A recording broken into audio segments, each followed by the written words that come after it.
ফেসবুকে এই ভয়ঙ্কর সাপোর্টেড লিঙ্ক এই পারমিশনটি এখনই অফ করুন, তাছাড়া যে কোনো সময় আপনার ফেসবুক অ্যাকাউন্টটি হ্যাক হয়ে যাবে। এখানে আপনারা দেখতে পাচ্ছেন এখানে 36টি লিঙ্ক এখানে অ্যাড হয়ে আছে। এখান থেকে যে কোনো একটি ফিশিং লিঙ্কের মাধ্যমে কিন্তু আপনার ফেসবুক অ্যাকাউন্টটি কিন্তু যে কোনো সময় হ্যাক হয়ে যেতে পারে। তাই অবশ্যই আপনাকে এখান থেকে এই ফেসবুকের ভয়ঙ্কর পারমিশনটি অফ করে নিতে হবে। আর আপনারা কিভাবে অফ করবেন এই ভিডিওটি থেকে A to Z পর্যন্ত জানতে পারবেন। আমি এই ভিডিওটিতে দেখাতে চলেছি মূলত এই ফিশিং লিঙ্কগুলো কিভাবে এই পারমিশন অফ করতে হয়। তো মূল ভিডিওতে যাওয়ার আগে আপনার কাছে ছোট্ট একটা রিকোয়েস্ট করব, শুধু ভিডিওটিতে একটা লাইক দিয়ে দেবেন আর ভিডিওটি শেয়ার করে রাখবেন, কারণ আপনার একটি শেয়ারের মাধ্যমে অনেকে কিন্তু উপকৃত হতে পারে। তাহলে চলুন সম্পূর্ণ ভিডিওটি মনোযোগ সহকারে দেখতে থাকুন, আপনারা কিভাবে এই ফেসবুকে সাপোর্টেড লিঙ্ক এই পারমিশনটি অফ করবেন।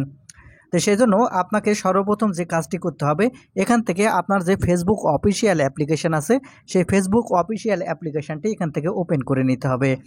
আমি এখন এখান থেকে ফেসবুক অফিসিয়াল অ্যাপ্লিকেশানটি ওপেন করে নিচ্ছি। এখন যখন আপনারা ফেসবুক অ্যাপ্লিকেশানটি ওপেন করবেন আপনাকে এরকম ইন্টারফেসে নিয়ে আসবে। এখন এখান থেকে আপনারা উপর দিকে লক্ষ্য যদি করেন তাহলে এখানে আপনাদের প্রোফাইল আইকনটি দেখতে পাবেন। এখান থেকে আপনি এই প্রোফাইল এই আইকনের উপর ক্লিক করবেন। প্রোফাইল আইকনের উপর ক্লিক করার পরে একটু নিচের দিকে আসবেন, তাহলে এখানে আপনারা দেখতে পাবেন security and privacy, settings and privacy.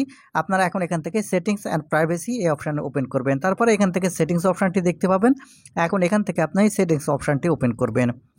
আপনি যখন সেটিংস অপশান ওপেন করবেন আপনাকে এরকম ইন্টারফেসে নিয়ে আসবে। একটু স্ক্রল করে আপনারা নিচের দিকে চলে আসবেন। তাহলে এখানে আপনারা দেখতে পাবেন ডিভাইস পারমিশন নামের একটি অপশান। আপনি এখন এখান থেকে ডিভাইস পারমিশন এই অপশানটি ওপেন করবেন। ডিভাইস পারমিশন এই অপশান ওপেন করলে এখানে ডান দিকে লক্ষ্য করলে দেখতে পাবেন সি ইনফো। এখানের যে কোনো একটি সি ইনফোর উপর আপনারা ক্লিক করবেন। সি ইনফোর উপর ক্লিক করলে আপনারা নিচের দিকে যদি লক্ষ্য করেন তাহলে এখানে দেখতে পাবেন আপডেট সেটিংস। এখন এখান থেকে আপনি এই আপডেট সেটিংস এই অপশানের উপর ক্লিক করবেন। তাহলে এখানে আপনারা দেখতে পাবেন ওপেন ডিভাইস সেটিংস এই অপশান। আপনি এখন এখান থেকে ওপেন ডিভাইস সেটিংস এই অপশানটি ওপেন করবেন। ওপেন করলে আপনাকে এরকম ইন্টারফেসে নিয়ে আসবে। এখন আপনি এখান থেকে একটু স্ক্রল করে নিচের দিকে আসবেন। এখন এখান থেকে একটু স্ক্রল করে নিচের দিকে আসলে এখানে আপনারা দেখতে পাবেন ওপেন বাই ডিফল্ট। আপনি এখন এখান থেকে ওপেন বাই ডিফল্ট এই অপশানটি ওপেন করবেন। ওপেন বাই ডিফল্ট এই অপশান ওপেন করলে এখানে আপনারা পেয়ে যাবেন ওপেন সাপোর্টেড লিঙ্ক। আপনারা এখন এখান থেকে ওপেন সাপোর্টেড লিঙ্ক এই অপশানটি ওপেন করবেন। ওপেন করলে আপনাকে এরকম ইন্টারফেসে নিয়ে আসবে। এখন এখান থেকে দেখতে পাবেন নিচে অনেকগুলো কিন্তু ওপেন লিঙ্ক এখানে দেওয়া আছে। এখান থেকে যে কোনো একটি ফিশিং লিঙ্ক যদি এখানে থেকে থাকে তাহলে কিন্তু আপনার ফেসবুক অ্যাকাউন্ট হ্যাক হয়ে যেতে পারে। তাহলে আপনাকে যে কাজটি করতে হবে, উপরে যদি অ্যালাউ করে দেওয়া থাকে আপনারা যে কাজটি করবেন এখান থেকে আপনার ডোন্ট অ্যালাউ করে দিবেন।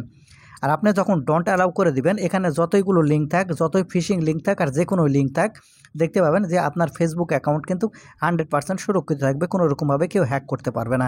তো বন্ধুরা এই ছিল আজকে ভিডিওটি থেকে কিছু শিখে থাকলে চ্যানেল সাবস্ক্রাইব করুন।